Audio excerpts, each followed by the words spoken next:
جو شخص اللہ سے نہیں ڈرتا وہ سب سے ڈرتا ہے، اور جو صرف اللہ سے ڈرتا ہے وہ اور کسی سے نہیں ڈرتا۔ جو شخص دنیا میں رہ کر اس کی محبت سے بچتا رہے، اس نے اپنے آپ کو بھی فائدہ پہنچایا اور دوسروں کو بھی۔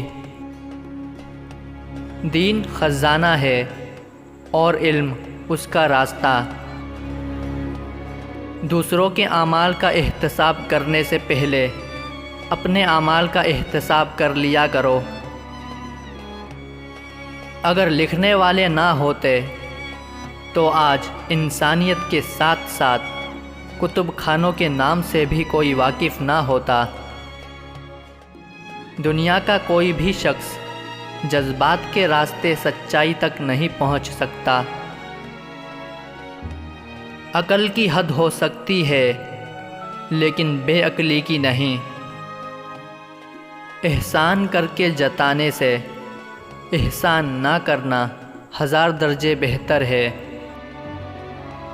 اگر تم نے ہر حال میں خوش رہنے کا فن سیکھ لیا تو یقین کرو زندگی کا سب سے بڑا فن سیکھ لیا۔ دنیا میں کئی عجوبے ہیں لیکن انسان سے بڑا عجوبہ کوئی نہیں۔ آپ سیکھنا چاہیں تو آپ کی ہر غلطی آپ کو سبق دے سکتی ہے۔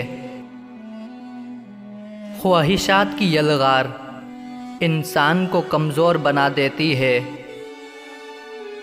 بدطینت وہ ہے جو لوگوں کی برائیاں تو ظاہر کرے مگر نیکیاں چھپائے۔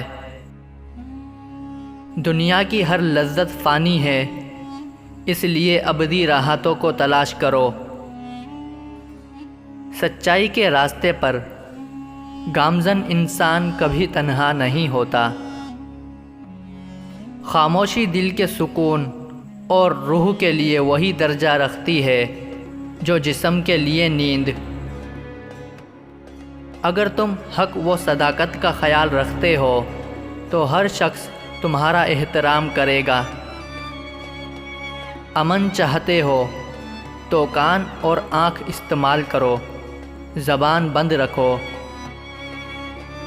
رات کو بستر پر سونے سے پہلے اپنے دن بھر کے کاموں کا محاسبہ کر لیا کرو۔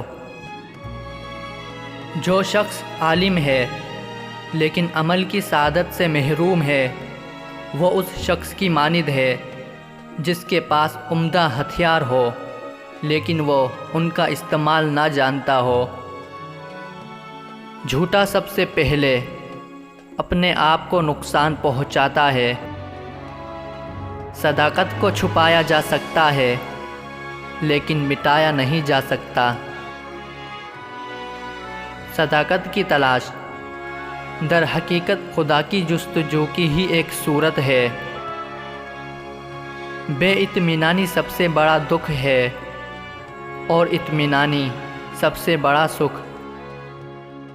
اکثر مصائب جو امیروں کو پیش ہوتے ہیں غریب ان سے محفوظ رہتے ہیں۔